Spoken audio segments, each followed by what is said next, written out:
Welcome to Choppers Politics.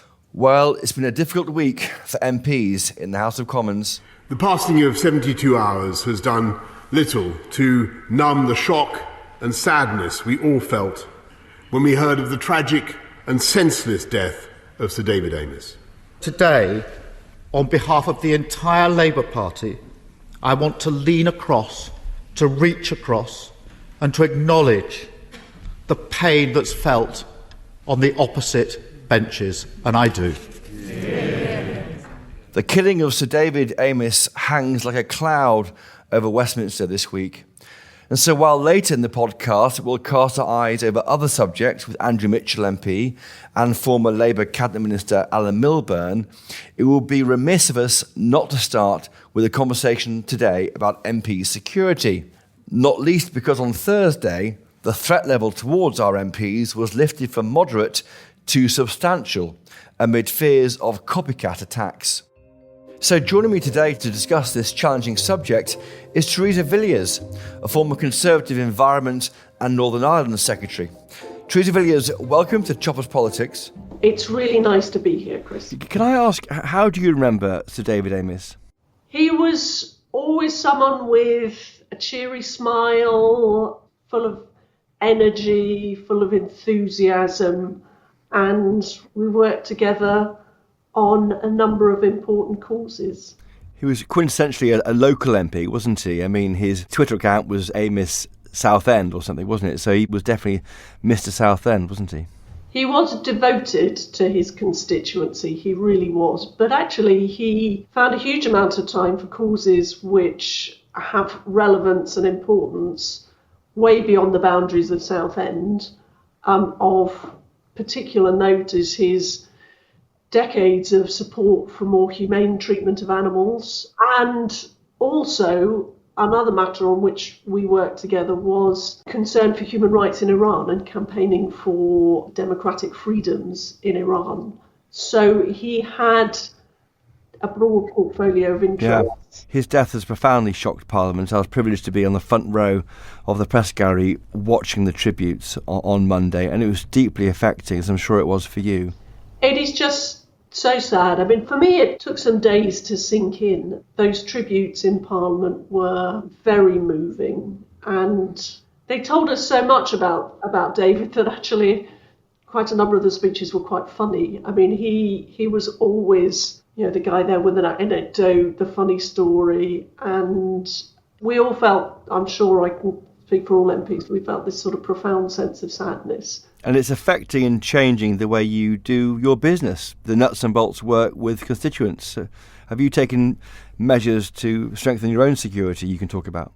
I'm certainly, along with all other MPs, looking afresh at all my security arrangements. Since the appalling attack and murder of Joe Cox a few years ago, I think all of us have made changes. I've always had a high awareness of the importance of security, not least because I'm very conscious that my staff would be in the firing line with me were someone to attack me while I'm at work. But I am also determined that I will continue with face-to-face contact with my constituents because I believe that's an important part of our democracy, an important part of our way of life.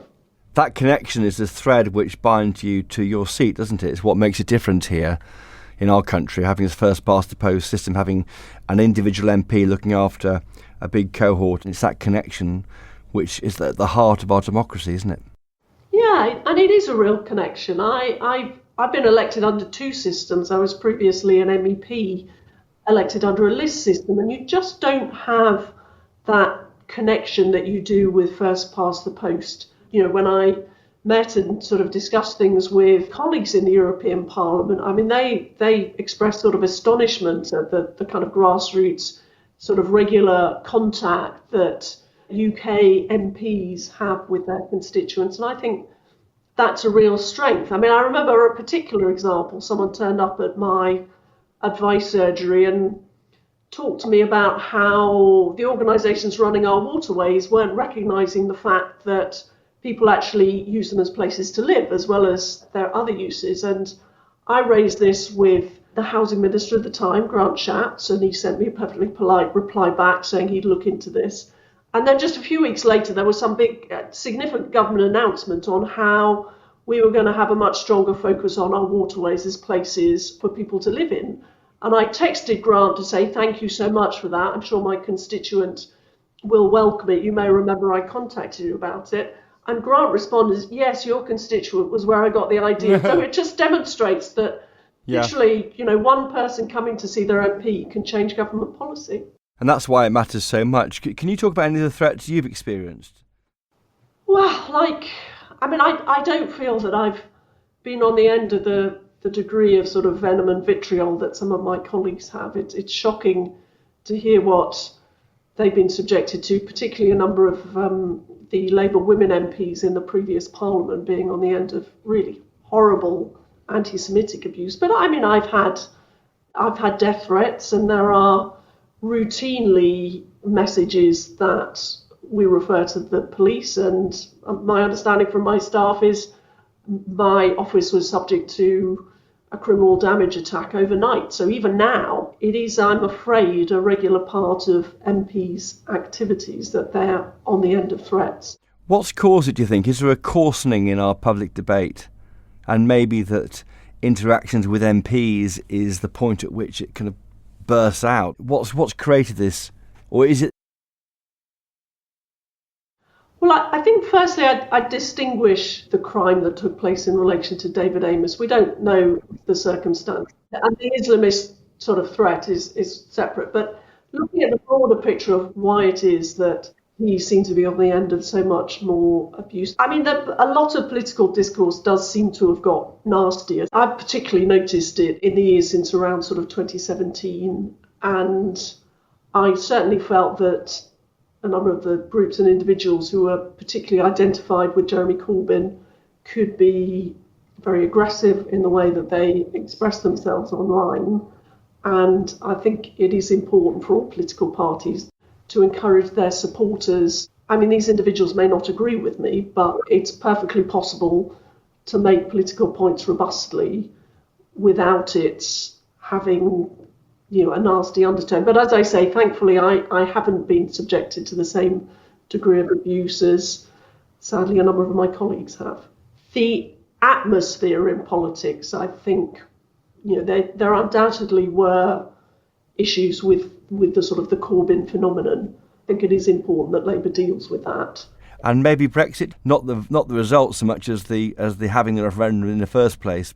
Well, certainly I received a great deal of hostility from anti-Brexit campaigners, and throughout the debate, whether it's during the referendum or afterwards, I was always trying to emphasise common ground, compromise, and I continue to do that. And I think that some of the divisions that we saw over Brexit have started to recede somewhat. I don't believe that it has the same sharpness of division as was previously the case. And I hope that we can continue to try and find common ground between the two sides. After all, it's what we all share is a wish to work positively and constructively with our European neighbours. We just differ about the mechanisms by which we choose to do that. What was your feeling, Theresa Villiers, when Angela Rayner called people like you Tory scum? I don't feel that kind of language is helpful. It is important for all of us to try and use a measured tone in political discourse. And so I regret that Angela chose to use that term, and I would hope that she would think twice about it in the future. I think there are better ways to express yourself. I also feel that if you're trying to kind of play the man not the bull, you're losing the argument. It's better to actually take on people's arguments and debate them on their record, on their policies, rather than trying to direct hostility to people as individuals, or to just generally by this kind of language directed towards a political party. Genuinely, I think we should remember the words of Jo Cox, a previous victim of terrible violence, that there is more that unites us than divides us. So the kind of language that Angela used, I I don't believe is justified. And do you detect a double standard? So it would be harder for someone on the Conservative benches to call someone on Labour's side scum, but it seemed to be okay, in quotes, for the other way around. Is that fair? Talking to sort of constituents and party members, I think that there is a feeling that any expression of sort of centre-right views attracts more opprobrium and criticism online than expression of left or centre-left views. So I think there are some double standards which apply, yes. I hope there's a renewed respect for what you do as MPs after the killing of Sir David. I mean, I think that's what came out was the public service, which you're all doing behind the scenes, aren't you? I appreciate your highlighting that, and I've had so many kind of kind, supportive messages, even from my direct political opponents in Barnet, and I was very touched by that. We may have our differences in politics, and that's as it should be. Inevitably, in a democracy, there will be robust debates and divided views on the big issues of the day, but that shouldn't stop us respecting one another. Now, you mentioned Barnet, and of course one of your big concerns locally has been the impact of these planning reforms on Barnet, the Manhattanisation of Barnet, as you've described it to me in the past. Michael Gove has done you a favour, hasn't he? He's basically dropped all the bad stuff. Well, I wish that were the case. Michael has certainly expressed a wish to look afresh at planning reforms, and I am grateful for that. And of course, Robert Jenrick had previously, to a large extent, dropped the so-called Newton algorithm, which would have seen a huge hike in housing targets, which are already far too high. So Michael's arrival as the new Secretary of State has led to some encouraging statements. But as I understand it, the planning white paper reforms, which are the problem, have not been dropped. They are being looked at again. You know, it's possible that they may not go ahead or may not go ahead in their current form, but we haven't had any promise that those planning reforms won't go ahead. So it's a debate which certainly continues. Well, Theresa Villiers, thank you for taking time out of your busy day, serving the people of Barnet, to join us this week on Choppers Politics. Thank you. Thank you, Chris. I'd be really interested to hear your thoughts about MP safety. Does the idea of measures that may stop being able to see your MP face-to-face concern you? Please let me know. Email us, chopperspolitics@telegraph.co.uk, or tweet us. We're at Choppers Podcast. We're interrupting this podcast to bring you news of another Telegraph show we think you might like. It's called Planet Normal, and it's hosted by me, Liam Halligan. And me, Alison Pearson. We're both Telegraph columnists who share the view that far too often those who shout the loudest on the telly just don't represent the views of normal people. So take a trip with us to Planet Normal. We're joined by some stellar guests, well-known voices from politics, business and the arts. All from different fields, but they have one thing in common. They're at the top of their game, but distinctly down to earth. The good news is I finally learnt what a podcast is and even how you subscribe to it. It's actually quite simple. Search for Planet Normal on your podcast app or click on the link in the show notes for this episode. You don't really know what a podcast is, do you? I am one. Look, I am one. Who needs to know what it is? I am one, okay? Shut up.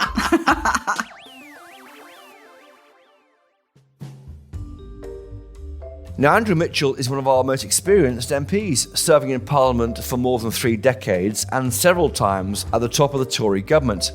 But for many outside politics, he came to national prominence in the Plebgate row, when he was accused of exchanging sharp words with a police officer at the gates of Downing Street, which eventually led to him resigning, and it took a huge toll on him in his personal life. But there's much more to him than that, and Andrew Mitchell sets all this out in his new memoir, Beyond the Fringe, Tales from a Reformed Establishment Lackey. Andrew Mitchell, welcome to Choppers Politics here in the Red Lion pub. Thank you. Now, why write a memoir? Not all politicians write memoirs. Why have you written Beyond the Fringe, Tales from a Reformed Establishment Lackey.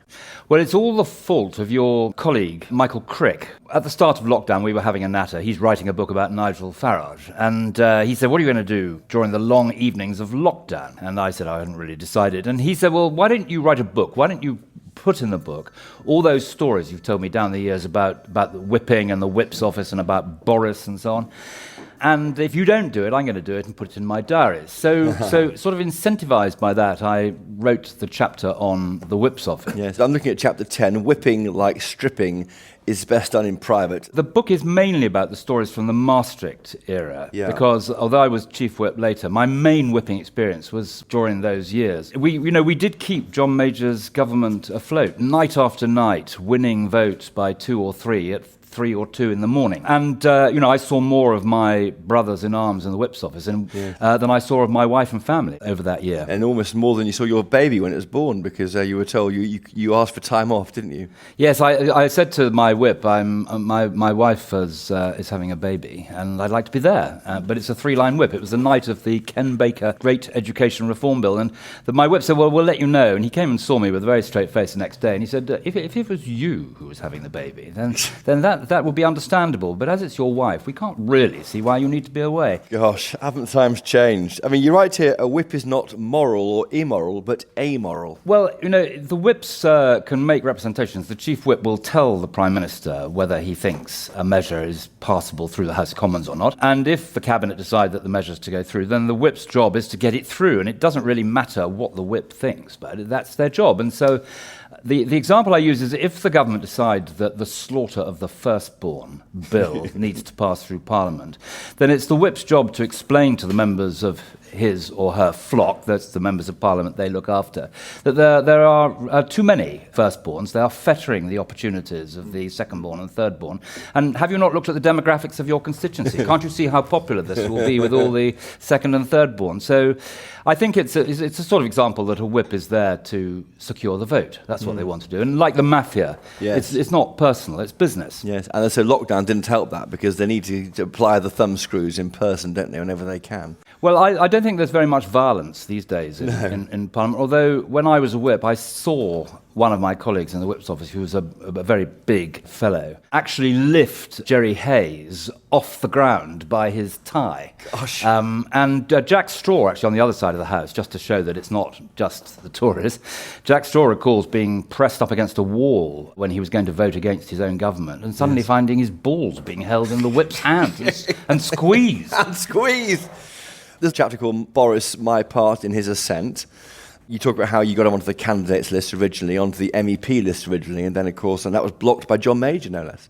Well, John... blocked or objected to by John Major? It was objected to, and I very well remember a meeting in John Major's office, which I put in the book late one night after a vote. Boris was causing him a lot of trouble from Brussels, where he was writing stories about how John Major and the Commission wanted to have straightened bananas and straightened cucumbers, and otherwise they couldn't be sold. Yes, Telegraph yes, articles he was. Yes, he was writing. He was the Telegraph's correspondent in Correct. Brussels at the time, and I think he certainly riled up John Major. But in the end, Norman Fowler, who's one of the great unsung heroes of British politics, really, who was chairman of the party, ensured that the party structures, held, and Boris got on the list, as indeed he should have done. It's not the job of the party to make windows into people's ideological souls. It's the job to see whether they are conservatives and therefore electable. And now he sits astride all these surveys, Boris Johnson. I saw him last night in the Commons walking down to the 22 meeting, surrounded by a phalanx of people around him. I mean, it's quite extraordinary. The person who, I remember back in, 2018, when he was in the wilderness again, wasn't he? Just literally 3 years ago, really. Extraordinary. Yes. How politics moves around. It's true. He was sort of shunned then. I remember watching him walking along the back benches of the Commons, and no one would talk to him at all. No. Really.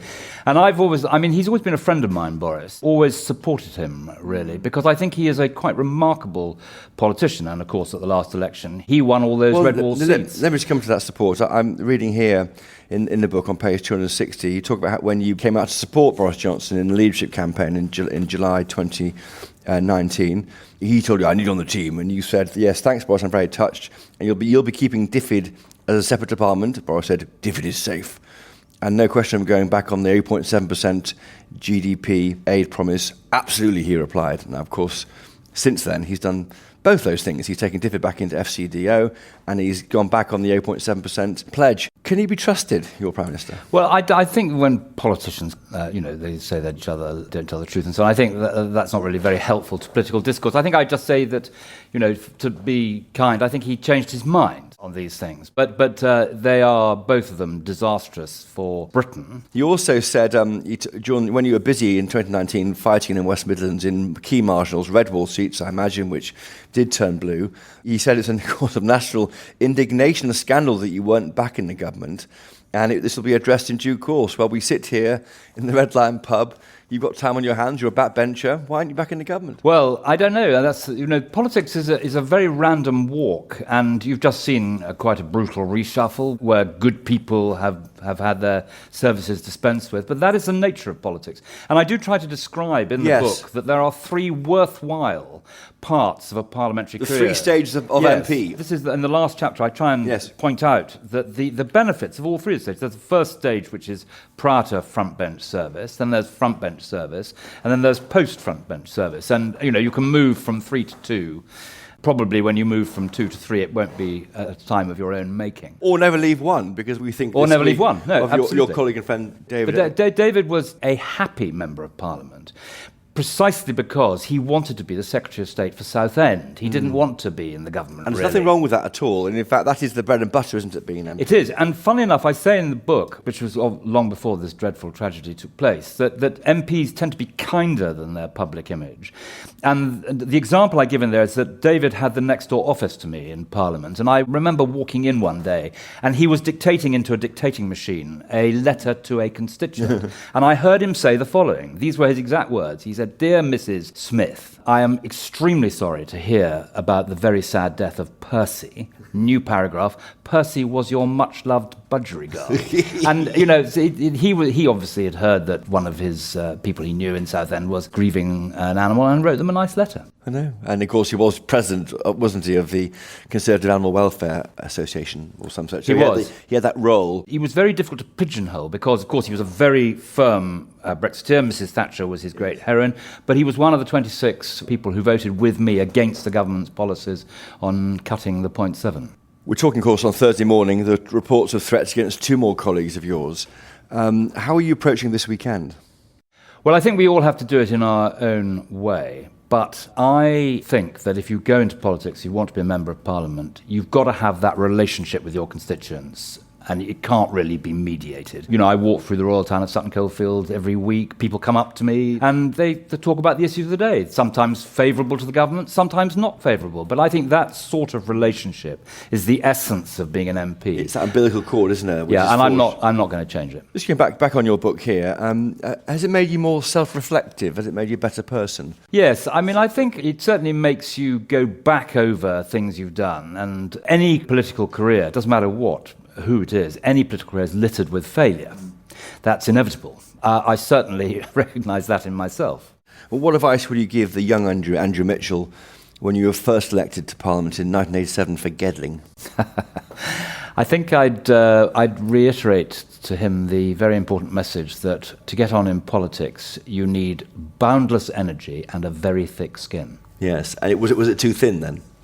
Oh, I think all of our skins are much thinner than we pretend. But certainly my skin has toughened up a lot over the last 34 years. Did you want to be Prime Minister back in 87? Do you know, I look in the mirror and say, there looks back the future occupant of number 10 Downing Street? I don't think I ever really thought I wanted to be Prime Minister. I wanted to be in the Cabinet. But, the other thing, I say this very much against myself, is that when I got into Parliament, I didn't really believe in very much. I just thought that we were much better at running the country than the Labour Party were. Competence issue. Yes, I thought, but as I've gone through this journey of 34 years, I have started to believe in things. And there are things now which are very important to me. Some of them, of course, grow out of representing Sutton Coldfield, and others grow out of the political life you pursue at Westminster. I'm a very strong supporter of my party and government, and when I don't rebel, I think I've only ever voted against my own party in 34 years, 3 times. But I want to try in the friendliest and most decent possible way to keep the government on the straight and narrow and try and keep them right. On the things that I care about, I want to try and exert an influence on that. Would you advise any of your children to be MPs? No, I wouldn't. Why not? They have other lives. One of them is an utterly brilliant doctor who's spent the last 3 years hugely missed by her mother and me in America. And the other one, who I hope is getting married, having had not been able to do so last year, getting married next year, she's got a very successful career as well. So I think that both of them are interested in politics, but I don't think they want to go into it. Because they've seen the toll it takes on you. I don't want to talk about the plebgate in quote situation, but that did take a massive toll on you. Your health deteriorated when you were battling over that. No, and in fact, in the book, what I try to do is explain what it's like for an individual and a family to be caught up in one of these incredible media storms. And that's really what I do in the book. I think that might be the most interesting for the reader. But that was striking, though, I think, that the impact on you personally. Yes, and part of the reason, of course, that I got through it was because of my family and my friends particularly, and that's why I survived. But I think that will undoubtedly have shaped their view of politics and the police and the establishment, but I don't think that of itself would be the reason they wouldn't go into politics. Let's go back to the very beginning of the title page. Why are you a reformed establishment lackey? So you started out, did you, as a lackey who would do what you were told, and now you won't? Is that what Yeah, you mean? there's a bit of that, I think. Thomas Wentworth, I think, said on the scaffold, "Put not your trust in princes," in the reign of Charles I. And I think that's right. I think that you should always be sceptical about the state, particularly giving the state power. I've come very strongly to that view, because the state is not some all-seeing God. It's people like you and me with our prejudices and our views and so forth. So I'm deeply sceptical about giving the state any more power than you have to. I think that's a good conservative principle. But, I've been a member of so much of the establishment, prep school, public school, the army, Cambridge, the city, Parliament, the cabinet. I haven't been a member of the monarchy, it was the ultimate establishment, but everything else. And they've all changed an awful lot in my time, and I try to make that point in the book. But also, I'm much more sceptical now about the establishment. And the brilliance of the British establishment is they managed to surround and include those who challenge them. And I wouldn't dream of suggesting I wasn't still a member of the establishment, because you just start laughing, quite rightly. But I am a reformed member. Andrew Mitchell, it's been great to talk to you in the Red Lion pub today. Beyond the Fringe, Tales from the Reformed Establishment Lackey is out now from Bite Back, and well worth the price, in my view. Thank you for joining us. Thank you very much.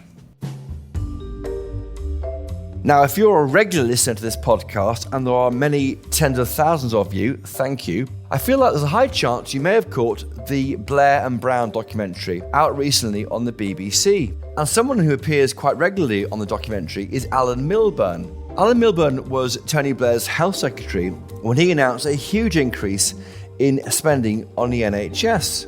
Sound familiar, listeners? And Alan thinks there may be some lessons to be learned for Boris Johnson from how that money was spent. Alan Milburn, welcome to Choppers Politics. Great to have you on. Lovely to see you.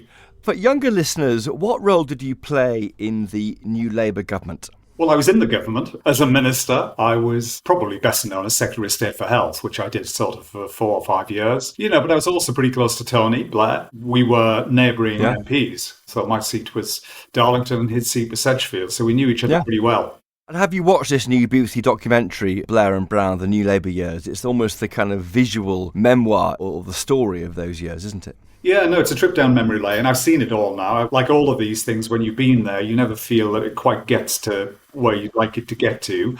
But, there's a lot of truth in the telling, largely because, of course, it's interesting nowadays to have a documentary series where it's the voices of the participants rather than necessarily the voiceover that is at the fore. So you hear from Tony and Gordon and Peter Mandelson and me and other people. A lot of what went on in those years remains very relevant for the centre-left. And indeed, the Tory party. Many Tory MPs tell me that they think Boris Johnson is the actual heir to Blair. I know that David Cameron tried to be that person, didn't he? Gordon Brown definitely didn't want to be that person, but maybe the way that Boris is behaving over tax and spend at the moment is the heir to Blair. What do you think? It's interesting, isn't it, that Tony, for all of the brickbats, over Iraq and so on and so forth, he remains a quintessential reference point for politics today. He's a very unusual Labour politician. He's actually won 3 elections in a row, and no Labour leader has ever achieved that. So he's arguably the most successful electoral leader that Labour has certainly had, and I would argue one of the best leaders that the Labour Party has ever had at any point because of the changes that were made. And so he is a reference point because he changed the orthodoxy in politics. I don't think Boris Johnson is heir to Blair in that sense, but what Johnson is definitely doing is changing the orthodoxy, particularly of centre-right politics. The one thing that he ain't is he isn't a politician from the age of austerity. This guy who believes in taxing, he believes in spending. He actually believes in the power of the state, and purportedly, at least, he believes in issues around equity and levelling up and so on. And it's that is very discombobulating for not only those fellow travellers inside his party who are slightly discombobulated by it, but it's also discombobulating for the Labour Party. Yeah, he sort of sits there squatly right in the middle ground, doesn't he? And it's very hard for Keir Starmer to lay a finger on him. In the same way, I think, I saw that when the Tories were trying to chuck stones at Tony Blair and they just couldn't get near him. And when he finally quit, they were so pleased in 2007.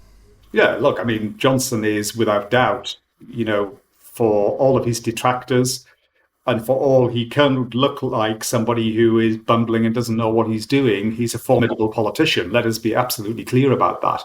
He's discomforting for his own party, or at least a section of it, because I think the Conservative Party it's sort of divided really between what I'd call a home counties, small state, low tax party and a red wall party, which wants completely the reverse of that. And by the way, that in the end will be his undoing, in my view, because actually that's not a divide that you can possibly sort of bridge. It's too wide a chasm. And for the Labour Party, it is, of course, extremely difficult, precisely because he's marching in onto terrain that traditionally would be Labour's. But if I were Keir Starmer, I'd be saying to Mr. Johnson, hey, absolutely, let's make levelling up the issue. 100%. We agree with that. Now, the difference is, we would deliver it and you wouldn't. And I think there's the issue, that you can certainly set out to own the centre ground, but you've also got to be able to deliver against it. The words are one thing, the actions are quite another. And in terms of spending, now we're going to see a big increase in national insurance in April, 1.25%, 36 billion over 3 years to be spent on the NHS. You were there, weren't you, when Tony Blair announced his plans to increase spending on a Sunday morning breakfast programme, Breakfast with Frost? I mean, were you surprised by that, firstly, but also what lessons did you pick up from how that money was spent? Well, it was quite a moment. The NHS ended up receiving an increase of 7 to 7.5% each year, every year for 5 years in real terms. So that is big money. And taxes went up to pay for it, not dissimilar, an increase in national insurance contributions of around 1%. But here's the thing, Chris, that, the money was very important, and the money that has been put in by this government is also very important because the NHS and indeed social care really needs it. But my learning as the health secretary was that the resources are one thing, but you only really get the money to work if alongside the resources you're doing the right reforms. And, I can remember very well, actually, because the big thing at the time, again, not dissimilar to today, when I was doing the job, was there'd been a big increase in waiting lists and waiting times. And that was really the benchmark of public confidence about the system. Could you get the waiting times down? And, after about 9 months or so of putting this big money in, two things were happening. One is that waiting lists continue to rise, and two is that consultant productivity was falling. And it was a moment of revelation, because surely with all the money, that would do the trick. And the answer is that the money does help, but it's not enough. And that's when the big reforms happened around, we introduced foundation trusts. We got the private sector into the NHS to work alongside the public sector. We gave more choice to patients. We paid more for the hospitals that were doing more rather than paying everyone the same. And my worry about what is going on today is that I don't see the same plan for reform from the current government. And that's odd if you think about it, because reform of public services is often associated more with the right than with the left. But here there is a timidity, I think, from the right of politics. And again, that provides a real opportunity, in my view, for the Labour Party under Keir Starmer. He should be stepping in to that reform terrain, because that's when you really get the money to work. And of course, in the end, what happened was that the waiting times did fall quite dramatically from a maximum of around 18 months to a maximum of 18 weeks. It took some time, but we got there. But it was only when we did the right changes that the services improved. Money on its own will not deliver the goods, and the taxpayer in the end, what they'll be looking for, of course, there's a great deal of sympathy for the NHS and the brilliant people who, particularly through the pandemic, have been doing everything to keep us safe. But in the end, their tolerance will only remain if they see delivery. And the risk is they won't, because there's no sign so far of the structural changes. I mean, Sir David has appointed, hasn't he, a military figure to look at the NHS, look at waste and all that kind of thing. And you've seen so many of these reviews over the years, haven't you? But in these structural change. It's a pretty tired old, I mean, I'm sorry, bringing in an outsider. We've all done it, of course, but I mean, not really the answer. And by the way, neither is the legislation going through Parliament, because, this is the first piece of legislation probably in 40 years, really since Ken Clarke's pioneering reforms in the 1980s, where it began the process, which I, and many others followed, of devolving more power to the front line rather than try to run the NHS like an old-style nationalised industry. And these later set of changes actually reverse that. They're about taking power back into Whitehall rather than giving it away. And I tell you, it won't work. When that famous Nye Bevan phrase, bedpans reverberating in Tredegar, or we might say Tranmere nowadays, I suppose, Wales looks after its own NHS. But when that starts reverberating in Whitehall, I can tell you something, the Health Secretary won't like the sound of it. And it won't work either politically, but more importantly, it won't work organisationally. What you've got to do is you've got to make sure that where the key decisions are being made, and that is at the front line of care, in local communities, in local primary care, community care, hospital-based care, it's the people there who have the power and the autonomy to be able to make the right decisions, not the politicians sitting in Whitehall. On that point, Alan Milburn, what these ministers say to us is they have no real control over, say, GPs on FaceTime appointments and meeting actually with patients, and these CCGs, these commissioning groups, they can't really control them. So they're putting money into a system and they can't work out how it's being spent. If I was offering advice to the government, that I would say is you can't possibly run an organisation as large as the National Health Service, employing almost 1.5 million people from an office in Whitehall. It's a fool's errand. It won't work. And by the way, if you try to do it, what will happen is that the politics will all be about the fact that you, as the Health Secretary, have taken the wrong decision in Darlington or Dartford, whereas the decisions really should be made in those places. So there's a real lesson here. And what you've got to do is you've got to get the right combination, certainly I found, of levers, of changes, these reforms. And of course, you want some national standards, and you want systems of inspection, and you want people to feel that they can be treated fairly in every part of the country.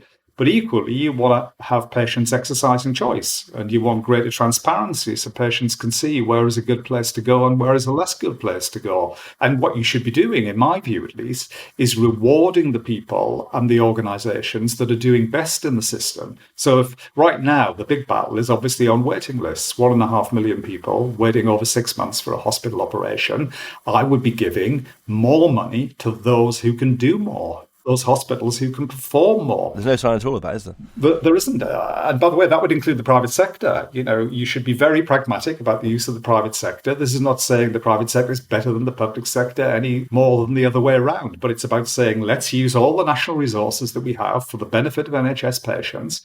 And at the moment, what is lacking, I think, is sufficient focus, but most importantly, a big plan. You need a plan to be able to do this, and you need to level with the public. And given the fact that waiting lists were rising for many years before COVID, it's got to take time. And you've got to have an open conversation with the public and explain why that is going to be, and then set out the progress that they're going to expect to see over time. And I mean, if I were Keir Starmer, I'd be marching absolutely into that terrain and say, look, of course, we want to see more resources for health and social care, but we know that we won't get the best use of the resources unless we introduce big reforms. I've got a big plan for reform. This is what it looks like. I'm going to be pragmatic about empowering more patients to have choice and greater visibility and league tables and all of these different things. And more use of the private sector, because that would be difficult for Keir to sell to his base. But look, it's not about selling to your base. I mean, if that's what, back to the documentary on New Labour, if what we had been about was selling to our base, frankly, we would never have won one election, never mind 3. It's all about, in the end, the public that you serve. Public services are what they say in the tin. It's a service to serve the public. Just going back to Tony Blair, Alan Milburn, is the country thankful enough for what he did? He's not been knighted ever. There's no statue to him in Parliament. he hasn't got the 3-term kind of honour which went to Margaret Thatcher, which hasn't really gone yet to Tony Blair. Why is that? No, I think, for perfectly obvious reasons. I think Iraq, casts a cloud over his premiership. Of course it does. He knows that. We all know it. Look, it was a very difficult decision. Nobody sends people to war lightly. None of us in the cabinet who voted for it did so lightly. But I think we've also got to find a way of looking at objectively his achievements in minimum wage, devolving power to Scotland and Wales, gay rights, the rescuing of the public services, shorter waiting times, less crime, more jobs. I think Tony's grown up enough to realise that, in the end, when you're in politics, if you're waiting for a standing ovation, you're going to be waiting a very long time. The best that you're going to get, frankly, if you're lucky, is a polite round of applause. And maybe in time, history will give him that. I hope so, because I think he deserves it. Well, Alan Milburn, you're currently the Chancellor of Lancaster University, but also formerly you were the Health Secretary under Tony Blair. You're Chief Secretary of the Treasury. It's been great to have you on. Thank you for joining us this week on Troubles Politics. Thank you. Great pleasure. Well, that's all for this week, listeners. Thank you to my guests, Andrew Mitchell, Theresa Villiers, and of course, Alan Milburn. And thank you to my producers, Elliot Lampitt, Giles Gear, and Louisa Wells. But most importantly of all, thank you to you for listening. If you enjoyed this episode, please do give us a 5-star rating and a review on Apple Podcasts. It really helps other people find this show. And if you've enjoyed my witterings on this podcast about Westminster, please do sign up to my daily newsletter. It'll go straight to your email inbox every lunchtime. The link to how to sign up will be in the show notes of this episode. And of course, final advert, please do buy a copy of the Daily Telegraph if you can. You won't regret it. But until next time, cheerio!